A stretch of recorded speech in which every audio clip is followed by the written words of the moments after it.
y a 540 millions d'années, dans un océan rempli d'oxygène, les bactéries primitives ont évolué.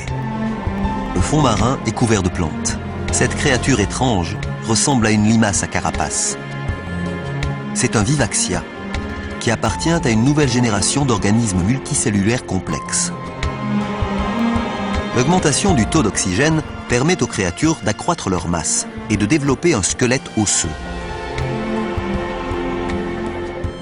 Il y a des vers, des éponges et ces créatures mobiles, des trilobites.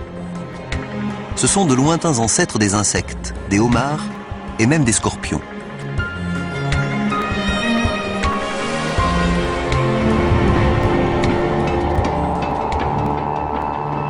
Un Anomalocaris.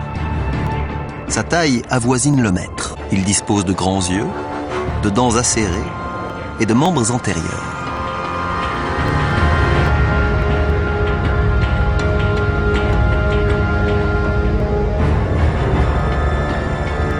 Pour se nourrir, l'Anomalocaris n'a qu'à se servir. Le trilobite est incapable de se rétablir. Sa carapace ne protège pas son abdomen.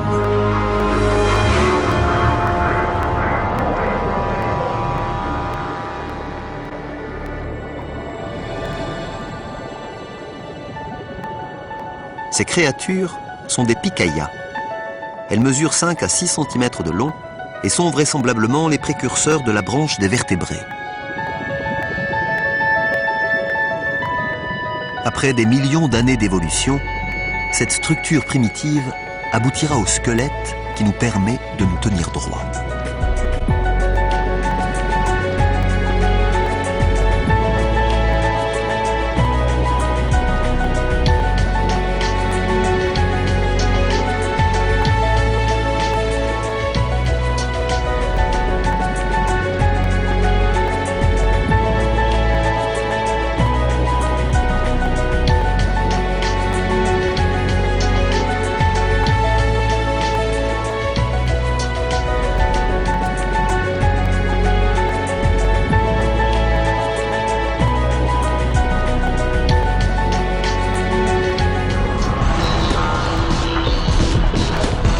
Il y a 180 millions d'années, on assiste à la formation d'un nouvel océan, l'Atlantique.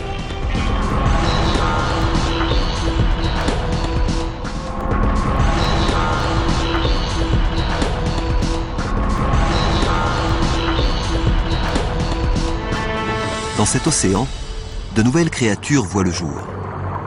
Comme celle-là par exemple, un ichthyosaure. Leurs ancêtres reptiliens vivaient sur la terre ferme, mais ils se sont adaptés au changement de la planète et ont développé des nageoires pour rejoindre l'océan Atlantique qui s'est tout juste formé.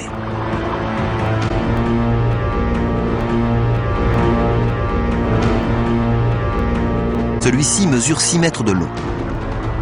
Il peut nager à une vitesse de 40 km/h. C'est la créature la plus rapide et le prédateur le plus efficace de l'océan. L'espèce a régné sur les mers du globe pendant 50 millions d'années.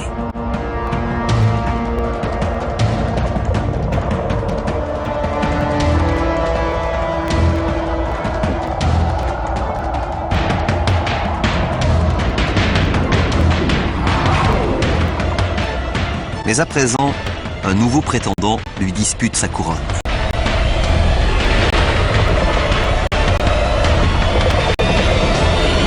Le pliosaure. La longueur d'un autocar pour le poids d'un camion. Ses mâchoires immenses sont 8 fois plus puissantes que celles d'un grand requin blanc et ses dents ont une trentaine de centimètres de long.